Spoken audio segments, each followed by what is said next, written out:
Good morning, dear student. In today's class, we will discuss about the pure bending theory. Okay. Earlier, we have discussed about the pure bending condition. Pure bending condition होती क्या है, क्या इसका significance है, क्यों पढ़ना है हमें, प्योर बेंडिंग सिचुएशंस के क्या यूजेस हैं, ओके, और क्यों हम इस सिचुएशन को स्टडी करते हैं, राइट। तो अब यहाँ पे हम डिटेल में डिस्कस करेंगे about the pure bending theory, और यहाँ पे एक बहुत ही इंपॉर्टेंट रिलेशन डिराइव करेंगे जो कि हमारे लिए बहुत ही ज़्यादा यूजफुल है फॉर द डिज़ाइन पर्पज। जब भी हम डिज़ाइन करते हैं, वहाँ पे हम अल्टीमेट वैल्यू के लिए डिज़ाइन करते हैं, और अल्टीमेट स्ट्रेस क्या होना चाहिए, कितना होता है, कब मिलेगा हमें, वो डिपेंड करता है, वो मैक्सिमम वैल्यू मिलती है प्योर बेंडिंग थ्योरी से, राइट। तो यही यहाँ पे हम डिस्कस करेंगे। So let's start the class. Okay, so for example हमने यहाँ पे एक बीम कंसीडर की। We have considered a beam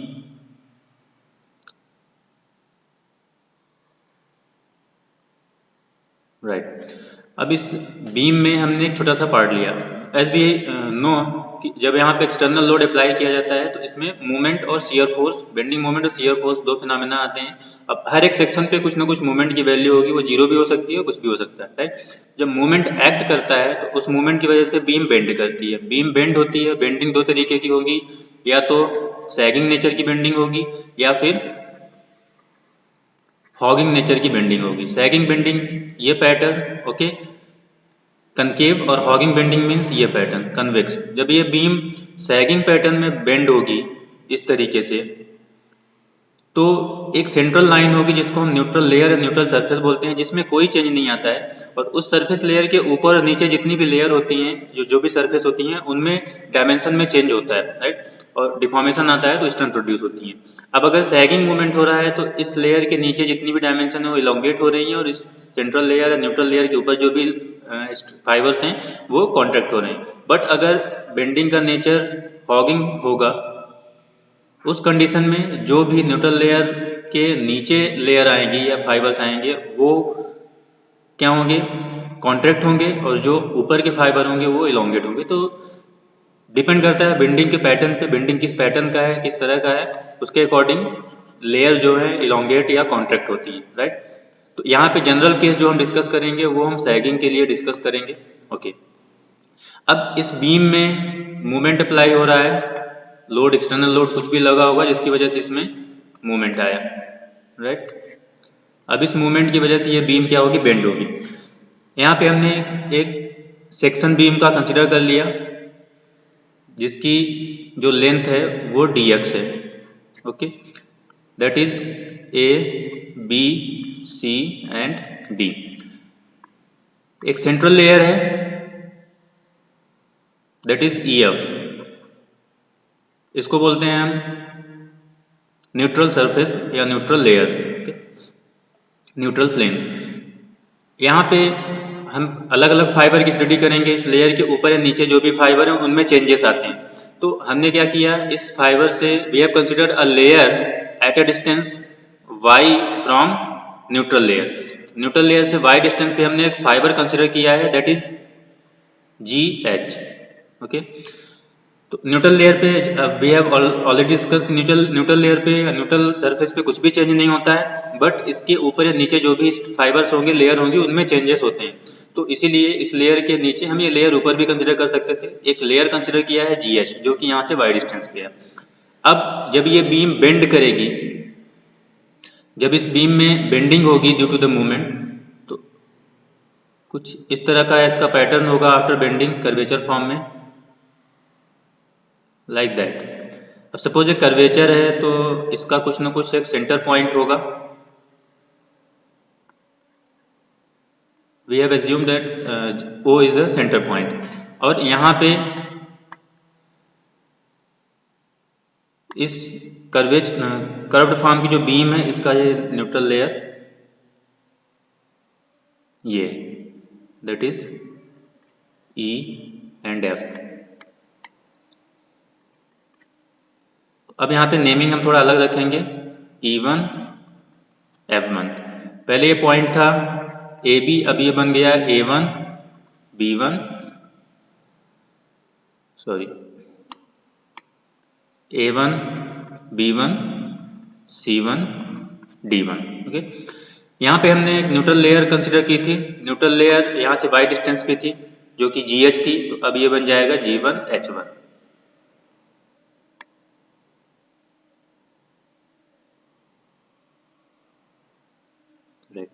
that is G1 and that point is H1। Okay, तो जो पॉइंट्स यहाँ पे थे उनको बस अलग नोटेशन दिया है। AC A1 C1 बन गया, EF E1 F1 बन गया, GH G1 H1 और B1 B और D जो है वो B1 D1 बन गया यहाँ पे, राइट। अब ये जो कर्वेचर बन रहा है इसकी जो रेडियस है, we have assumed radius of curvature is R। तो ये जो रेडियस है वो यहाँ से लेके इस मेंबर का जो सेंट्रल पॉइंट है या सेंट्रल लेयर है या न्यूट्रल लेयर है वहाँ तक की डिस्टेंस है R। ओके, और यहाँ से यहाँ तक की डिस्टेंस है Y, जो कि कंसिडर्ड लेयर की डिस्टेंस है न्यूट्रल लेयर या न्यूट्रल सरफेस से। ओके, अब यहाँ पे डायमेंशन में चेंजेस आ रहा है, मतलब डायमेंशन डिफॉर्म्ड हो रही है। जब डायमेंशन डिफॉर्म्ड हो रही है उसका मतलब ये है कि उसमें स्ट्रेन आ रही है, राइट। अब हम कैलकुलेट करेंगे कि इस पर्टिकुलर लेयर में कितनी स्ट्रेन आ रही है। अगर हमें एक बार स्ट्रेन मिल गई, we can evaluate the magnitude of stress very easily. Okay, so first of all we will calculate the strain on that particular layer जिसको हमने कंसिडर किया यहाँ पे EF से Y डिस्टेंस पे। यहाँ पे अगर हम कुछ चीज़ों को मेंशन करें तो EF equal to GH equal to DX, ये दोनों वैल्यू सेम है यहाँ पे। और साथ ही साथ हम यहाँ पे हम डिस्कस कर रहे हैं कि E और F जो सेंट्रल लेयर है उसमें कोई चेंजेस नहीं आता ड्यू टू द बेंडिंग। जो ये बेंडिंग फिनोमेना हो रहा है उसकी वजह से EF लेयर में कोई चेंज नहीं आएगा।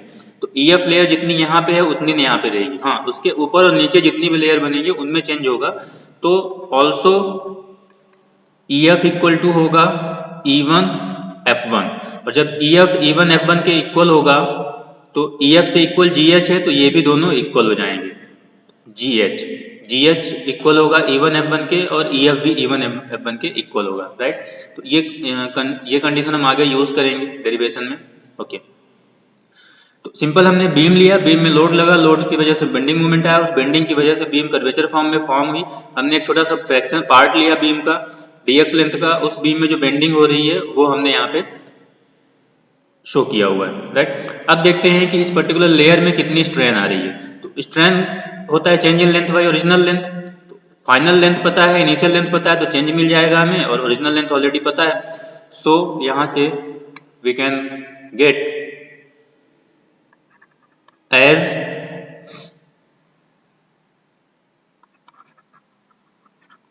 change in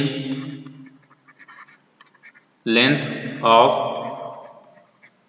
GH layer. ये कितना चेंज हो जाएगा, फाइनल माइनस इनिशियल। फाइनल हो गया आपका G1 H1 minus initial that is GH। अब हम G1 GH तो हमें पता है, G1 H1 अगर हमें कैलकुलेट करना है तो G1 H1 कितना हो जाएगा। अब इस कर्वेचर से देखते हैं, तो ये क्या है, एक सर्कल का पार्ट है, छोटा सा कर्वेचर, इसमें हमें इसका आर्क चाहिए, इसका रेडियस और एंगल हमें पता है। जो कर्वेचर का एंगल है दैट इज थीटा। तो रेडियस और एंगल हमें ऑलरेडी पता है और इसका आर्क हमें चाहिए। तो यहाँ पे हमें रिलेशन लगाना पड़ेगा, एंगल इक्वल टू, रिलेशन क्या होता है, angle equal to arc by radius. तो आर्क इक्वल टू, हमें आर्क चाहिए, G1 H1 आर्क है, तो G1 H1 कैलकुलेट करना है, तो R equal to angle into radius हो जाएगा। ओके, तो एंगल कितना है थीटा और रेडियस कितना है R। सॉरी, अगर हमें G1 H1 R की बात करेंगे तो इसके लिए रेडियस कितना हो जाएगा, R प्लस वाई। यहाँ तक की वैल्यू हमें चाहिए, O से लेके इस लेयर तक की distance that is R plus Y. तो as from arc O G1 H1, यहाँ से G1 H1 आ जाएगा R plus Y into theta. ये वैल्यू यहाँ पे हम पुट कर देंगे तो चेंज मिल जाएगा। सो चेंज इन GH में जो चेंज है कितना आ जाएगा। हाँ, उसके अलावा फिर अगर हम GH की बात करें, हमें GH भी चाहिए, GH कितना आ रहा है। Okay, if we talk about GH, पहली वैल्यू तो आ गई, G1 H1 हमें मिल गया यहाँ से। ओके, G1 H1, अब हमें GH भी चाहिए, तो उसके लिए एंड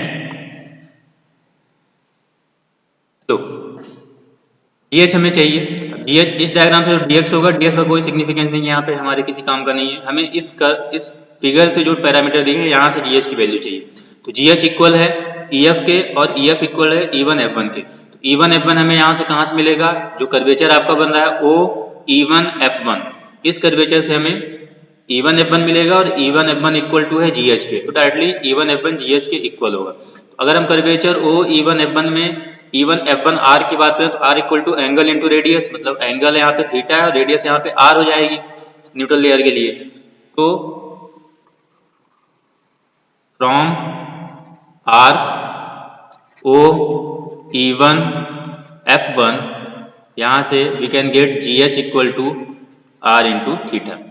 तो चेंज कैलकुलेट करने के लिए जो दोनों पैरामीटर हैं वो हम यहाँ पे गेन कर चुके हैं, right. So change in GH, so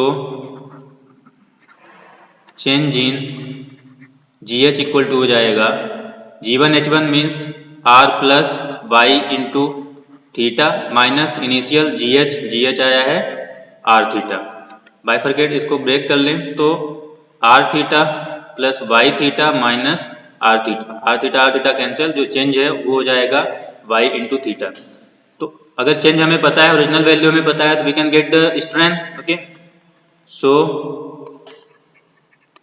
strain in GH layer epsilon equal to change by original, change value आ रही है y into theta, original value GH अभी हमने कैलकुलेट किया R into theta cancel, epsilon will be equal to y by R,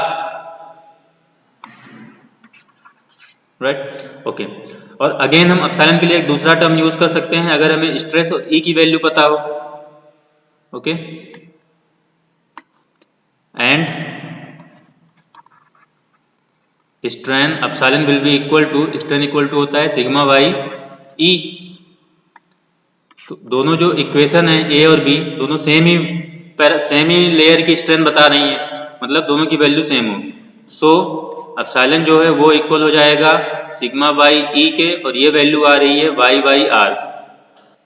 तो यहां से हमें मिल जाएगा sigma by y equal to E by R।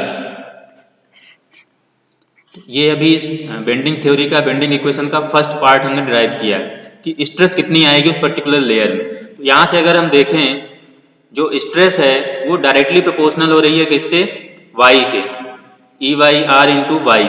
E constant value है, रेडियस भी कांस्टेंट है, अगर हम इन कांस्टेंट को हटाएंगे तो सिग्मा प्रोपोर्शनल टू y हो जाएगा। मतलब लेयर जिस तरीके से वेरी करेगी न्यूट्रल एक्सिस से, उसी रिस्पेक्ट में उसमें स्ट्रेस प्रोड्यूस होगी, क्योंकि डायरेक्टली उस लेयर की डिस्टेंस पे डिपेंड कर रही है स्ट्रेस। तो न्यूट्रल एक्सिस से लेयर जिस तरीके से वेरी करेगी उसी अकॉर्डिंग स्ट्रेस चेंज होगी। अब अगर हम इस चेंज को या वेरिएशन को देखें तो डायरेक्टली प्रोपोर्शनल है, मतलब जितना ज्यादा दूर फाइबर होगा उसमें उतनी ज्यादा स्ट्रेस आएगी, राइट। तो यहाँ से डायरेक्टली हम ये चीज एनालाइज कर सकते हैं। ओके, चलिए अब सेकेंड पार्ट में चलते हैं इक्वेशन के। तो सेकेंड पार्ट है मोमेंट ऑफ रेजिस्टेंस। जो भी बीम का, अभी हमने बीम में लेयर की बात की है, अब जब हम बीम के सेक्शन में जाएंगे, जो भी बेंडिंग मोमेंट आ रहा है वो बीम के सेक्शन पे लग रहा है। तो बेंडिंग मोमेंट को रजिस्ट कौन करेगा, बीम का सेक्शन करेगा। तो बीम के सेक्शन में किसी भी पर्टिकुलर बेंडिंग मोमेंट के अगेंस्ट कितना रेजिस्टेंस ऑफर्ड किया जाएगा, we will talk about that. Okay, that is called moment of resistance, the resistance against the bending moment, that is called moment of resistance. अब यहाँ पे कितना मोमेंट ऑफ रेजिस्टेंस कोई भी पर्टिकुलर बीम का section offer करेगा, वो हमें कैसे एवेल्युएट करना है यहाँ पे हम देखते हैं। तो जो सेकंड पार्ट है हमारा, that is moment of resistance. तो यहाँ पे हम बीम का एक सेक्शन कंसिडर कर रहे हैं, क्योंकि जो मोमेंट ऑफ रेजिस्टेंस वो ऑफर किया जाएगा बीम के सेक्शन द्वारा। ओके, इस बीम की जो विड्थ है that is B, width B है और इसका डेप्थ D। अगेन यहाँ पे जो न्यूट्रल सरफेस था, न्यूट्रल लेयर था, जब हम साइड वाइज बीम को देख रहे थे, तो न्यूट्रल सरफेस और क्रॉस सेक्शन का जो इंटरसेक्शन पॉइंट होता है that is called neutral axis. अब ये जो क्रॉस सेक्शन में न्यूट्रल सरफेस वाला पॉइंट दिखेगा, पोर्शन दिखेगा, that is called neutral axis. दोनों में डिफरेंस क्लियर होना चाहिए। साइड वाइज या लेंथ वाइज जो लेयर होती है, एक्सिस होती है, सरफेस होता है, वो होता है न्यूट्रल सरफेस या न्यूट्रल लेयर, और उसका जो क्रॉस सेक्शन के साथ इंटरसेक्शन होता है that is called neutral axis. और ये न्यूट्रल होता है, यहाँ पे कोई भी चार्ज या कोई भी स्ट्रेस नहीं होगा, क्योंकि स्ट्रेस डायरेक्टली प्रोपोर्शनल किस पे है, वाई पे। और जो वाई है, जो डिस्टेंस होती है फाइबर की, वो न्यूट्रल एक्सिस से ही कंसिडर करते हैं। तो न्यूट्रल एक्सिस पे वाई की वैल्यू 0 होगी, और जब वाई की वैल्यू 0 होगी तो स्ट्रेस भी 0 होगी। तो न्यूट्रल एक्सिस पे कोई स्ट्रेस, नॉर्मल स्ट्रेस नहीं आएगी, राइट। ग्रेट। अब यहाँ पे इस सेक्शन के द्वारा कितना मोमेंट ऑफ रेजिस्टेंस ऑफर किया जाएगा, will evaluate about that particular moment of resistance. तो सबसे पहले यहाँ पे हम एक छोटी सी लेयर है, छोटा सा पोर्शन कंसिडर करेंगे, और उस छोटे से पार्ट या फ्रैक्शन के थ्रू कितना रेजिस्टेंस आ रहा है सबसे पहले ये इवेल्युएट करेंगे। तो यहाँ पे एक डीए एरिया का छोटा सा पार्ट हमने कंसिडर किया है, जो कि न्यूट्रल एक्सिस से कितनी डिस्टेंस पे है, न्यूट्रल एक्सिस से वाई डिस्टेंस पे। ये पार्ट हम अप साइड डाउन साइड कहीं पे भी एज्यूम कर सकते हैं न्यूट्रल एक्सिस से। ओके, तो न्यूट्रल एक्सिस से वाई डिस्टेंस पे एक छोटा सा फ्रैक्शन डीए एरिया का कंसिडर किया है। अब इस फ्रैक्शन के थ्रू कितना मोमेंट ऑफ रेजिस्टेंस ऑफर किया जाएगा, अगर हमने ये इवेल्युएट कर लिया तो ये जो पूरा सेक्शन है इस तरीके के इनफाइनाइट नंबर ऑफ पार्ट या फ्रैक्शन से मिलकर बना हुआ है, स्ट्रिप से मिलकर बना हुआ है। तो उसको हम एक उस पर्टिकुलर लिमिट में, जिस लिमिट में मटेरियल कंसिस्ट हो रहा है उसमें इंटीग्रेट कर देंगे, तो ओवरऑल बॉडी या ओवरऑल सेक्शन के थ्रू कितना मोमेंट ऑफ रेजिस्टेंस होना चाहिए वो हम इजिली ऑब्टेन कर सकते हैं। ओके, सो अब अगर इस पर्टिकुलर स्ट्रिप के थ्रू कितना मोमेंट ऑफ रेजिस्टेंस मिल रहा है वो हमें कैलकुलेट करना है। सबसे पहले हमें ये पता होना चाहिए कि इस पे फोर्स कितना आ रहा है, क्योंकि मोमेंट किसका आता है, फोर्स का आता है। इस पर्टिकुलर लिमिट में फोर्स कितना लग रहा है स्ट्रिप में, और अगर हमें फोर्स चाहिए तो पहले हमें पता होना चाहिए कि इसमें स्ट्रेस कितना आ रहा है। अगर हमें स्ट्रेस पता होगा तो स्ट्रेस स्केल से हम इस स्ट्रिप के फोर्स को कैलकुलेट कर सकते हैं। और स्ट्रेस अगर हमें चाहिए तो जस्ट अभी हमने डिराइव किया है स्ट्रेस लेयर में, हर एक लेयर में कितनी स्ट्रेस आती है, जो कि किसी पर्टिकुलर या कंसिडरेबल डिस्टेंस पे है न्यूट्रल एक्सिस से। तो ये लेयर न्यूट्रल एक्सिस से वाई डिस्टेंस पे है, तो इसमें हम स्ट्रेस इजिली कैलकुलेट कर सकते हैं as stress on element at distance y। तो स्ट्रेस इसमें कितना आ जाएगा, sigma equal to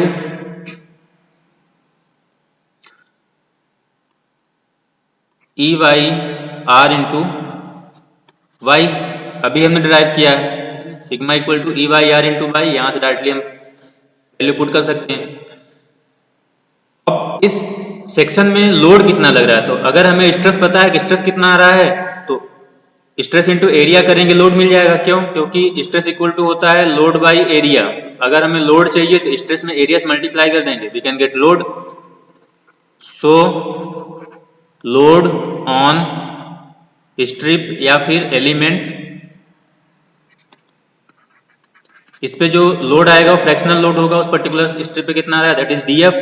load equal to होता है stress into area, means E Y R into Y, और उसका एरिया है डीए। ओके, इतने मैग्नीट्यूड का फोर्स आएगा।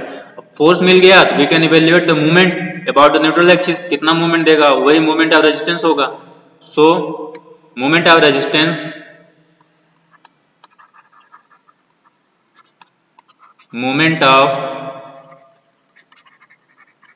Resistance offered bye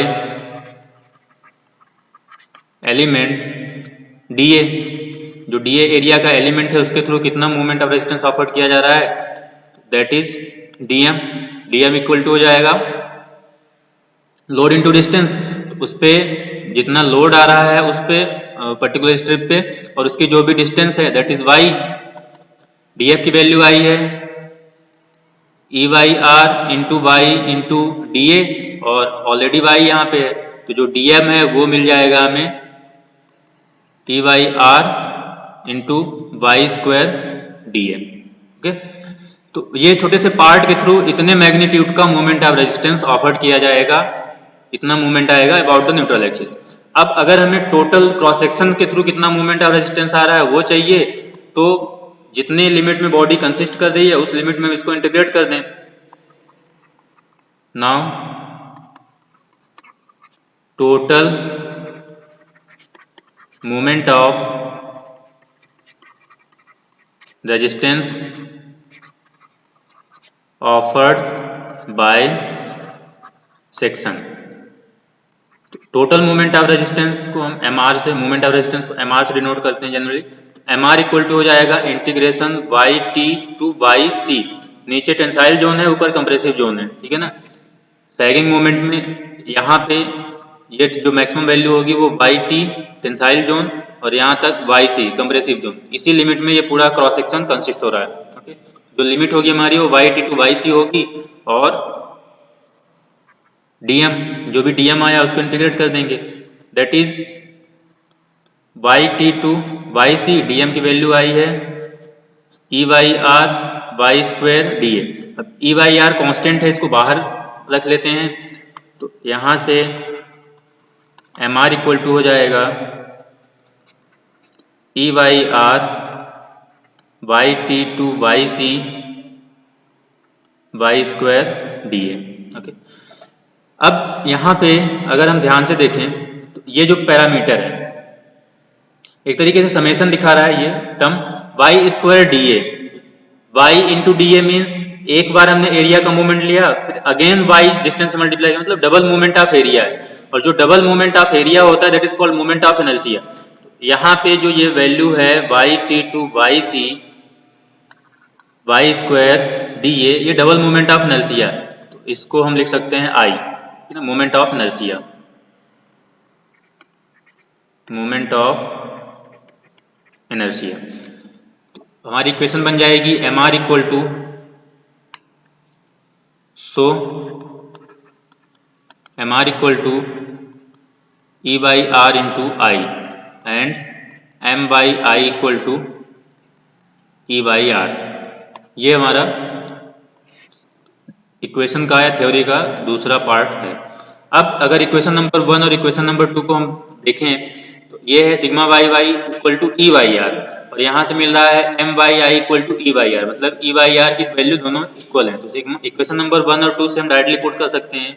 so from equation 1 and 2 directly हम वैल्यू को ऐसे भी लिख सकते हैं M by I equal to sigma Y equal to E Y R. और अगर यहीं पे हम मैक्सिमम वैल्यू भी लिखना चाहें ये तो ठीक है, ये हमारी इक्वेशन बनेगी। और यहीं पे हम ये भी यहाँ पे मेंशन कर सकते हैं कि y की मैक्सिमम वैल्यू पुट करने पे जो स्ट्रेस है वो मैक्सिमम होगा, तो sigma max divide by y max. तो सारे रेशियो सेम आएंगे यहाँ पे, बट जो एक्चुअल इक्वेशन है हमारी वो ये 3 टर्म है और इसको बोला जाता है bending equation.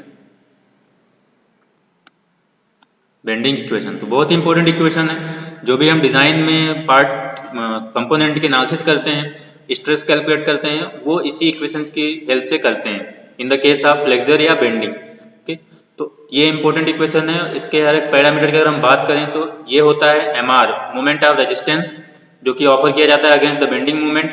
Then I section का मोमेंट ऑफ इनर्शिया होता है about the neutral axis. Sigma stress होता है, कहीं कहीं इसको एफ से भी डिनोट किया जाता है, ओके, कहीं कहीं पी से भी डिनोट किया जाता है, तो नोटेशन अलग अलग हो सकते हैं। वाई उस पर्टिकुलर लेयर की डिस्टेंस होती है जिस लेयर पे हम स्ट्रेस कैलकुलेट करते हैं न्यूट्रल एक्सिस से। ई होता है modulus of elasticity, material property है, किस मटेरियल की बीम है उस पर डिपेंड करेगा। आर रेडियस का होता है कर्वेचर का, बेंडिंग का जो कर्वेचर बनता है उसका रेडियस कितना है वो होता है आर। तो सारे टर्म यहाँ पे हमें क्लियर होना चाहिए। और एक पैरामीटर और यहाँ पे ध्यान रखना है कि mr मोमेंट ऑफ रेजिस्टेंस, जो मोमेंट ऑफ रेजिस्टेंस है वो बेंडिंग मूवमेंट के अगेंस्ट में रेजिस्टेंस है। मतलब किसी भी सेक्शन पे मोमेंट ऑफ रेजिस्टेंस की वैल्यू बेंडिंग मूवमेंट के या तो इक्वल हो या उससे ज़्यादा हो। कभी भी किसी भी केस में moment of resistance bending movement से कम नहीं होना चाहिए, मतलब वो फेल्यूअर तो होना ही होना है उस केस में। तो मोमेंट ऑफ रेजिस्टेंस हमेशा या तो इक्वल होगा, जनरली हम इक्वल लेके चलते हैं, डिजाइन करते हैं, बेंडिंग मूवमेंट इक्वल मान के चलते हैं, बट इक्वल और उससे ज़्यादा हो सकता है, कभी भी उससे कम नहीं होगा बेंडिंग मूवमेंट से moment of resistance. So that's it for today, मिलते हैं नेक्स्ट क्लास में। Thank you.